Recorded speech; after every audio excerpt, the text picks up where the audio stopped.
यस्य स्मरणमात्रेण जन्म संसारबन्धना विमुच्यते। नमस्तस्मै विष्णवे प्रभविष्णवे।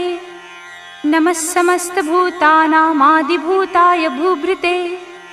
अनेकरूपरूपाय विष्णवे प्रभविष्णवे। वैशम्पायन उवाच श्रुत्वा धर्मान् शेषेण पावनानि च सर्वशः युधिष्ठिरः शान्तनवं पुनरेवाभ्यभाषतः। युधिष्ठिर उवाच किमेकं दैवतं लोके किं वाप्येकं परायणं स्तुवन्तः कं कमर्चन्तः प्राप्नुयुर्मानवा शुभम्। को धर्मः सर्वधर्माणां भवतः परमो मतः किं जपन्मुच्यते जन्तुर्जन्म संसारबन्धना। भीष्म उवाच जगत्प्रभुं देवदेवम् अनन्तं पुरुषोत्तमं स्तुवन्नाम सहस्रेण पुरुषः सततोत्थितः। तमेव चार्चयन् नित्यं भक्त्या पुरुषमव्ययम् ध्यायन् स्तुवन् नमस्यंश यजमानस्तमेव च। अनादिनिधनं विष्णुं सर्वलोकमहेश्वरं लोकाध्यक्षं स्तुवन् नित्यं सर्वदुःखातिगो भवेत्। ब्रह्मण्यं सर्वधर्मज्ञं लोकानां कीर्तिवर्धनं लोकनाथं महद्भूतं सर्वभूतभवोद्भवम्। एष मे सर्वधर्माणां धर्मोऽधिकतमो मतः यद्भक्त्या पुण्डरीकाक्षं स्तवैरर्चयेन्नरः सदा। परमं यो महत्तेजः परमं यो महत्तपः परमं यो महद्ब्रह्म परमं यः परायणम्। पवित्राणां पवित्रं यो मङ्गलानां च मङ्गलम् दैवतं देवतानां च भूतानां यो व्ययः पिता। यतः सर्वाणि भूतानि भवन्त्यादियुगागमे यस्मिंश्च प्रलयं यान्ति पुनरेव युगक्षये। तस्य लोकप्रधानस्य जगन्नाथस्य भूपते विष्णोर्नाम सहस्रं मे शृणु पापभयापहम्। यानि नामानि गौणानि विख्यातानि महात्मनः ऋषिभिः परिगीतानि तानि वक्ष्यामि भूतये।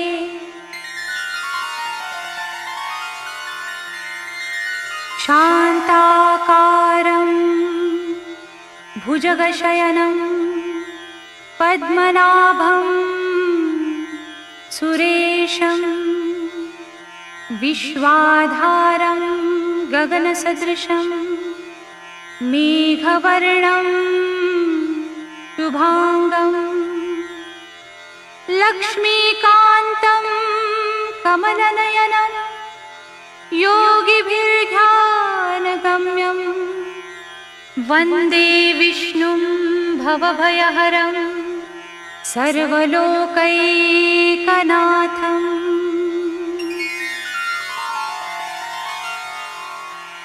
ॐ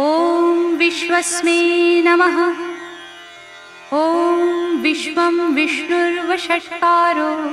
भूतभव्यभवत्प्रभुः भूतकृद्भूतभृद्भावो भूतात्मा भूतभावनः भूतात्मा परमात्मा च मुक्तानां परमागतिः अव्ययः पुरुषः साक्षी क्षेत्रज्ञोऽक्षर एव च योगो योगविदां नीता प्रधानपुरुषेश्वरः नारसिंहवपुः श्रीमान् केशवः पुरुषोत्तमः सर्वः सर्वशिवस्थाणो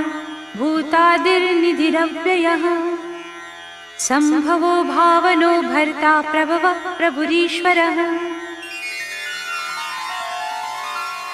स्वयंभुः शम्भुरादित्य पुष्कराक्षो महास्वनः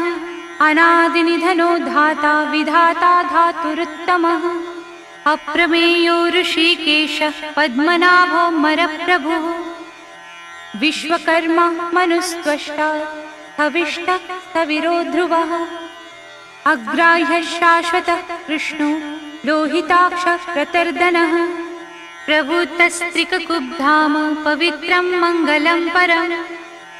ईशानः प्राणदः प्राणो ज्येष्ठः श्रेष्ठः प्रजापतिः हिरण्यगर्भो भूगर्भो माधवो मधुसूदनः ईश्वरो विक्रमी धन्वी मेधावी विक्रमः क्रमः अनुत्तमो दुराधर्षः कृतज्ञः कृतिरात्मवान् सुरेशः शरणं शर्म विश्वरेता प्रजाभवः अहः संवत्सरो व्यालः प्रत्ययः सर्वदर्शनः अजः सर्वेश्वरः सिद्धः सिद्धिः सर्वादिरच्युतः वृषा कपिरमेयात्मा सर्वयोगविनिःसृतः वसुर्वसुमनः सत्यः समात्मा संमितः समः अमोघः पुण्डरीकाक्षो वृषकर्मा वृषाकृतिः रुद्रो बहुशिरा बभ्रुर्विश्वयोनिः शुचिश्रवाः अमृतः शाश्वतस्थाणुर्वरारोहो महातपाः सर्वगः सर्वविद्भानुर्विश्वक्सेनो जनार्दनः वेदो वेदविदव्यङ्गो वेदाङ्गो वेदवित्कविः लोकाध्यक्षः सुराध्यक्षो धर्माध्यक्षः कृताकृतः चतुरात्मा चतुर्व्यूहश्चतुर्दंष्ट्रश्चतुर्भुजः भ्राजिष्णुर्भोजनं भोक्ता सहिष्णुर्जगदादिजः अनघो विजयो जेता विश्वयोनिः पुनर्वसुः उपेन्द्रो वामनः प्रांशुरमोघः शुचिरूर्जितः अतीन्द्रः संग्रहः सर्गो धृतात्मा नियमो यमः वेद्यो वेद्यः सदा योगी वीरः माधवो मधुः अतीन्द्रियो महामायो महोत्साहो महाबलः महाबुद्धिर्महावीर्यो महाशक्तिर्महाद्युतिः अनिर्देश्यवपुः श्रीमान् अमेयात्मा महादृधृक् महीश्वासो महीभर्ता श्रीनिवासः सताङ्गतिः अनिरुद्धः सुरानन्दो गोविन्दो गोविदाम्पतिः मरीचिर्दमनो हंसः सुपर्णो भुजगोत्तमः हिरण्यनाभः सुतपाः पद्मनाभः प्रजापतिः अमृत्युः सर्वदृक्सिंहः सन्धाता सन्धिमान् स्थिरः अजो दुर्मर्शनः शास्ता विश्रुतात्मा सुरारिः गुरुर्गुरुतमो धाम सत्यः सत्यपराक्रमः निमिषो निमिषस्रग्वी वाचस्पतिरुदारधीः अग्रणिर्रामणि श्रीमान् न्यायो नेता समीरणः सहस्रमूर्धा विश्वात्मा सहस्राक्षः सहस्रपात्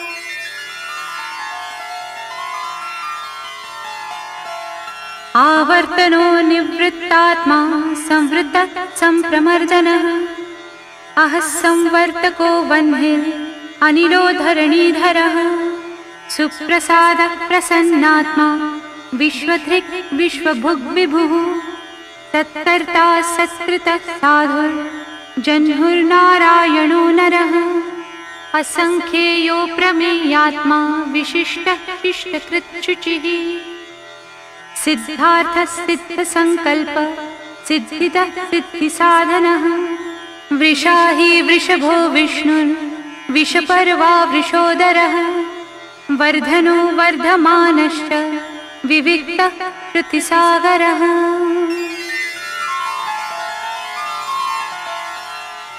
सुभुजो दुर्धरो वाग्मी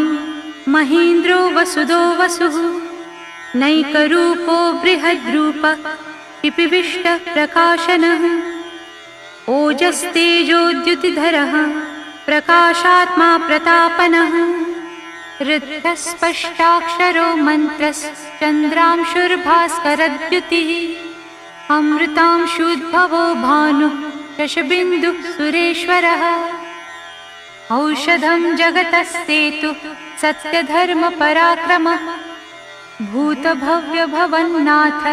पवनः पावनो नलः कामः कामकृत्कान्तः कामः कामप्रदः प्रभुः युगादिकृद् युगावर्तो नैकमायो महाशनः अदृश्यो व्यक्तरूपश्च सहस्रचिदनन्तजित् इष्टो विशिष्ट इष्टेष्ट शिखण्डी नहुषो वृषः क्रोधः क्रोधकृत्कर्ता विश्वबाहुर्महीधरः अच्युतः प्रतितः प्राणदो वासवानुजः अपां निधिरधिष्ठानम् अप्रमत्तप्रतिष्ठितः स्कन्दधरो धुर्यो वरदो वायुवाहनः वासुदेवो बृहद्भानुः आदिदेवः पुरन्दरः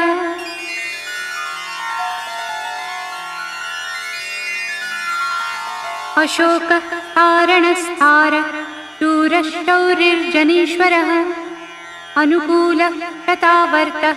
पद्मी पद्मनिभेक्षणः पद्मनाभो रविन्दाक्षः पद्मगर्भः शरीरभृत् महर्धिर्वृत्तो वृत्तात्मा महाक्षो गरुडध्वजः अतुलशरभो भीमः समयज्ञो हविर्हरिः सर्वलक्षणलक्षण्यो लक्ष्मीवान् समितिञ्जयः विक्षरो रोहितो मार्गो हेतुर्दामोदरः सः महीधरो महाभागो वेगवानमिताशनः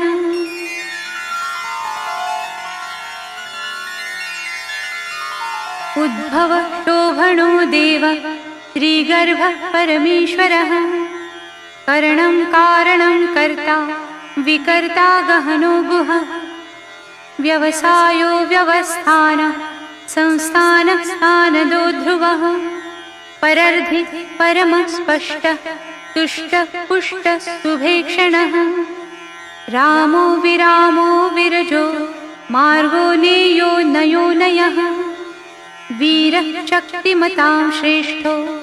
धर्मो धर्मविदुत्तमः वैकुण्ठः पुरुषः प्राणदा प्रणवः पृथुः हिरण्यगर्भः शत्रुघ्नो व्याप्तो वायुरधोक्षजः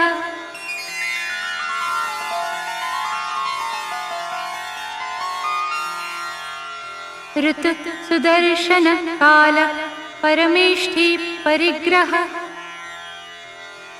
उग्रः संवत्सरो दक्षो विश्रामो विश्वदक्षिणः विस्तारः स्थावरस्थाणुः प्रमाणं बीजमव्ययम् अर्थोऽनर्थो महाकोशो महाभोगो महाधनः अनिर्विण्णस्तविष्टो भूर्धर्मयूपो महामखः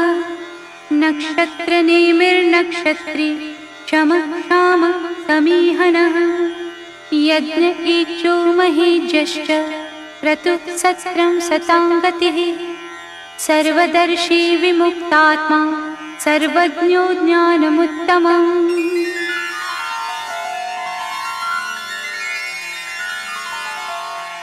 सुव्रतः सुमुखः सूक्ष्मः सुघोषः सुखदः सुहृत् मनोहरो जितक्रोधो वीरबाहुर्विदारणः स्वापनः स्ववशो व्यापी नैकात्मा नैककर्मकृत् वत्सरो वत्सी रत्नगर्भो धनीश्वरः धर्मगुप्धर्मकृत् धर्मी सदसक्षरमक्षरम् अविज्ञाता सहस्रांशुर्विधाता कृतलक्षणः गभस्तिनेमि सत्त्वस्थः सिंहो भूतमहेश्वरः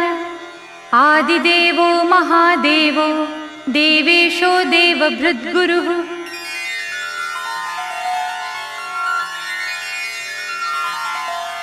उत्तरो गोपतिर्गोप्ता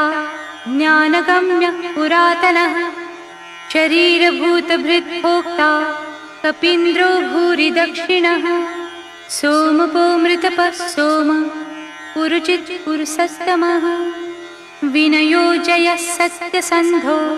दाशार्हः सात्वतां पतिः जीवो विनयिता साक्षी मुकुन्दो मितविक्रमः अम्भो निधिरनन्तात्मा महोदधिशयोऽन्तकः अजो महार्हः स्वाभाव्यो जितामित्र प्रमोदनः आनन्दो नन्दनो नन्दः सत्यधर्मा त्रिविक्रमः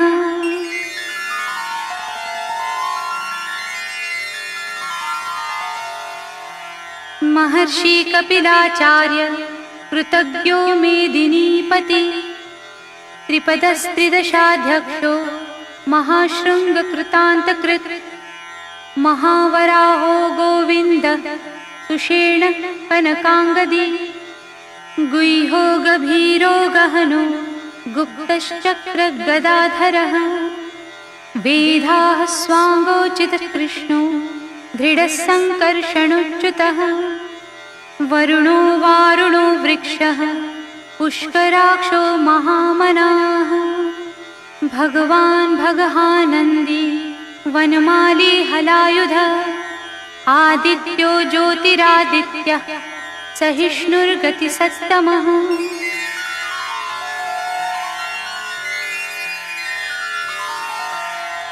सुधन्वा खण्डपरशुर्दारुणो द्रविणः प्रदः दिविस्पृक् सर्वदृग्व्यासो वाचस्पतिरयोनिजः त्रिसामासामगः सामो निर्वाणं भेषजं भिषक् सन्न्यासकृच्छमः शान्तो निष्ठा शान्तिपरायणः शुभाङ्गः शान्तिदः स्रष्टा कुमुदः कुवलेशयः गोहितो गोपतिर्गोप्ता वृषभाक्षो वृषप्रियः अनिवर्ते निवृत्तात्मा संक्षेप्ता क्षेमकृच्छिवः श्रीवत्सवक्षा श्रीवासः श्रीपति श्रीमतांवरः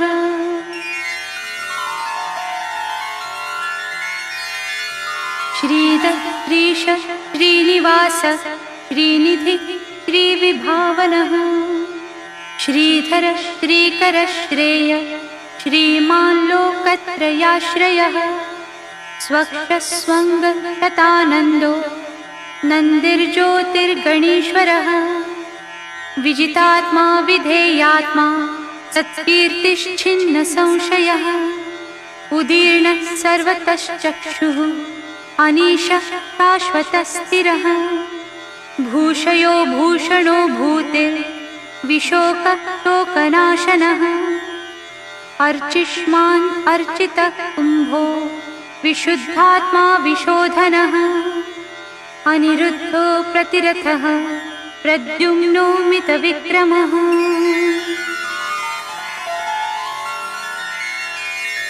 कालनेमिनिः वीरः शौरिशूरजनीश्वरः त्रिलोकात्मा त्रिलोकेशः केशवः केशिः हरिः कामदेवः कामपालः कामीकान्तः कृतागमः अनिर्देशः वपुर्विष्णुर्वीरोऽनन्तो धनञ्जयः ब्रह्मण्यो ब्रह्मकृद् ब्रह्मा ब्रह्म ब्रह्म विवर्धनः ब्रह्मविद् ब्राह्मणो ब्रह्मी ब्रह्मज्ञो ब्राह्मणप्रियः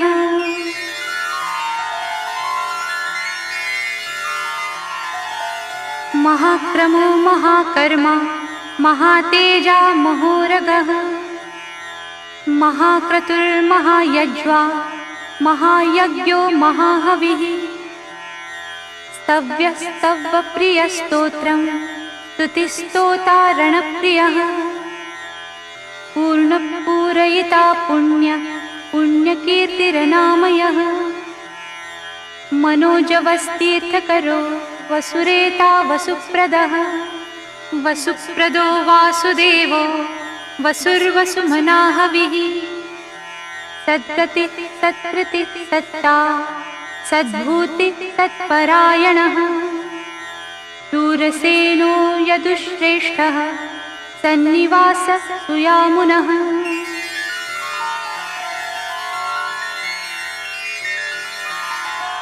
भूतावासो वासुदेवः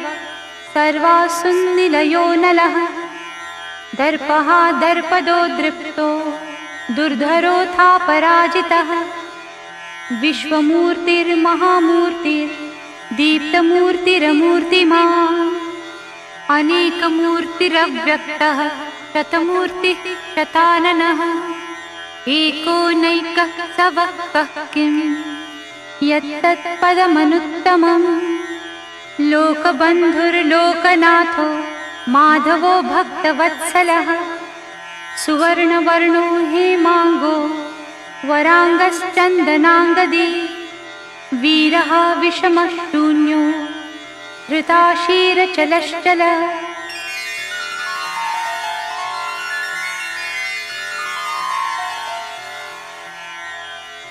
अमानी मानदो मान्यो लोकस्वामी त्रिलोकधृक् सुमेधा मेधजो धन्यः सत्यमेधाधराधरः तेजो वृषोद्युतिधरः सर्वशस्त्रभृतांवरः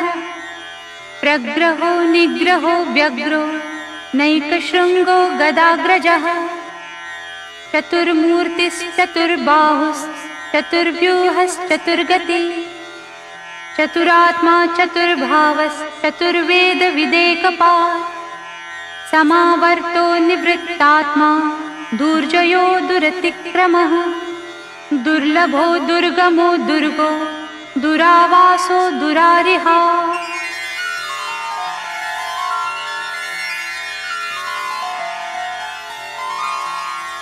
शुभांगो लोकसारंगः सुतन्तुस्तन्तुवर्धनः इन्द्रकर्मा महाकर्मा कृतकर्मा कृतागमः उद्भवः सुन्दरः सुन्दो रत्ननाभः सुलोचनः अर्को वाजसनः शृङ्गी जयन्तः सर्वविजयी सुवर्णबिन्दुरक्षोभ्यः सर्ववागीश्वरेश्वरः महारथो महागर्तो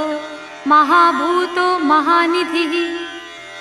कुमुदः कुन्दरः कुन्दः पर्जन्यः पावनोऽनिलः अमृतांशोऽमृतवपुः सर्वज्ञः सर्वतोमुखः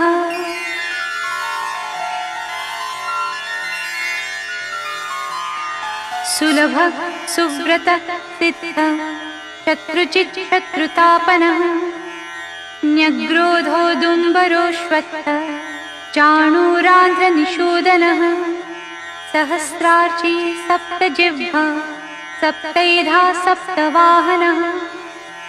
अमूर्तिरनघो चिन्त्यो भयकृद्भयनाशनः अणुर्बृहत् कृशः स्थूलो गुणभृद्निर्गुणो महान् अद्रितस्वद्रितस्वास्य प्राग्वंशो वंशवर्धनः भारभृत्कथितो योगी योगीशः सर्वकामदः आश्रमश्रमणः श्यामः सुपर्णो वायुवाहनः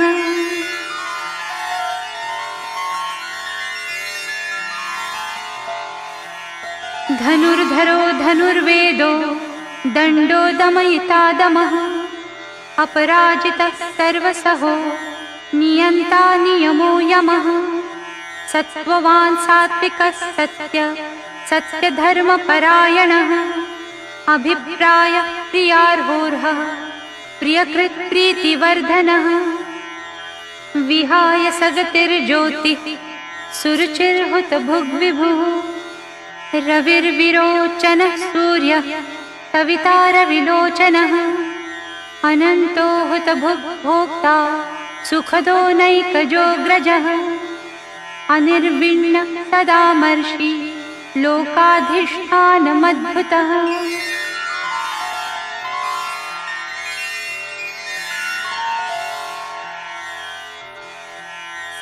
सनातनतमः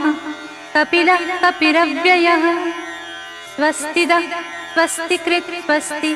स्वस्तिभुक् स्वस्ति दक्षिणः अरौद्रः कुण्डलीचक्री विक्रम्यूर्जितशासनः शब्दातिगः शब्दसः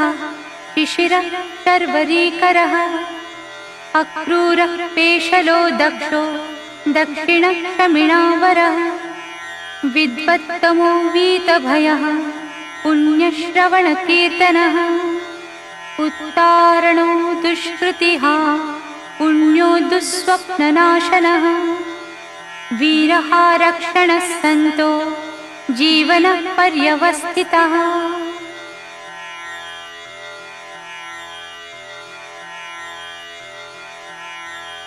अनन्तरूपोऽनन्तश्री जितमन्युर्भयापः चतुरस्रो गभीरात्मा विदिशो व्यादिशो दिशः अनादिर्भूर्भुवः लक्ष्मी सुवीरो रुचिराङ्गदः जननो जनजन्मादिर्भीमो भीमपराक्रमः आधारनिलयो धाता पुष्पहासः प्रजागरः ऊर्ध्वगः सत्पथाचारः प्राणदः प्रणवः पणः प्रमाणं प्राणनिलयः प्राणभृत् प्राणजीवनः तत्त्वं तत्त्वविदेकात्मा जन्म मृत्युजरातिगः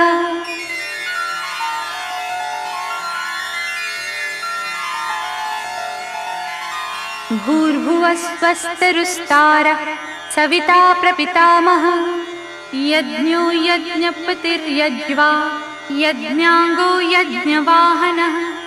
यज्ञभृद्यज्ञकृद्यज्ञी यज्ञभुग्यज्ञसाधनः यज्ञान्तकृत्यज्ञगुह्य मन्नमन्नाद एव च आत्मयोनि स्वयं जातो वैखानः सामगायनः देवकी नन्दनः स्रष्टा क्षितीशः पापनाशनः शङ्खभृन्नन्दकी चक्री चाङ्गधन्वा गदाधरः रथाङ्गपाणि रक्षोभ्य सर्वप्रहरणायुधः ॐ सर्वप्रहरणायुध ॐ नमः इति।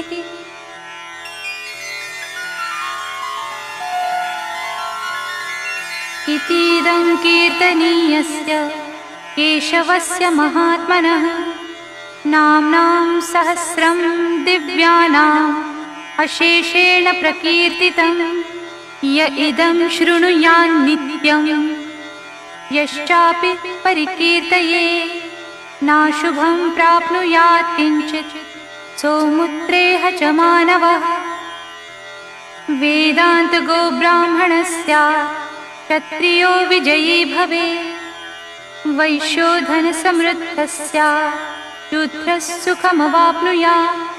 धर्मार्थी प्राप्नुयात् धर्मम् अर्थार्थी चार्थमाप्नुयात् कामान् अवाप्नुयात् कामी प्रजार्थी प्राप्नुयात् प्रजाम् भक्तिमान्यः सदोत्थाय शुचिस्तत्कतमानसः सहस्रं वासुदेवस्य नाम्नामेतत् प्रकीर्तये यशः प्राप्नोति विपुलं ज्ञातिप्राधान्यमेव च अचलां श्रियमाप्नोति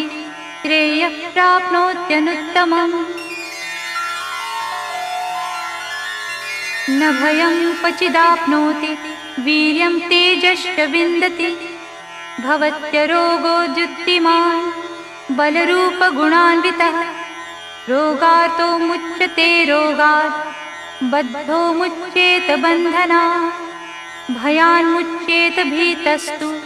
मुच्येतापन्न आपदः दुर्गाण्यतितरत्याशु पुरुषः पुरुषोत्तमम् सुवन्नाम सहस्रेण नित्यं भक्तिसमन्वितः वासुदेवाश्रयो मर्त्यो वासुदेवपरायणः सर्वपापविशुद्धात्मा याति ब्रह्म सनातनम् न वासुदेवभक्तानाम् अशुभं विद्यते क्वचित् जन्म मृत्युचरा व्याधि भयं नैवोपजायते इमं स्तवमधीयानः श्रद्धा भक्तिसमन्वितः युज्येतात्म सुखशान्ति श्रीधृति स्मृतिकीर्तिभिः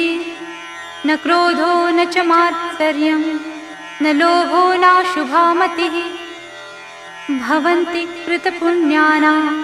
भक्तानां पुरुषोत्तमे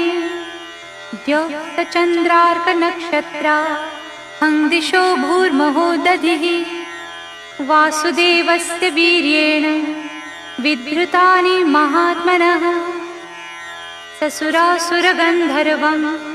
सयक्षोरगराक्षसं जगद्वशे वर्ततेदं कृष्णस्य सचराचरम् इन्द्रियाणि मनोबुद्धिः सत्त्वं तेजो बलं धृतिः वासुदेवात्मकान्याहुः क्षेत्रं क्षेत्रज्ञ एव च सर्वागमानामाचारः प्रथमं परिकल्पते आचारः प्रभवो धर्मो धर्मस्य प्रभुरच्युतः ऋषयः पितरो देवा महाभूतानि धातवः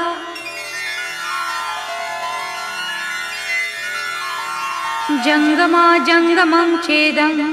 जगन्नारायणोद्भवं योगो ज्ञानं तथा साङ्ख्यं विद्या शिल्पादिकर्म च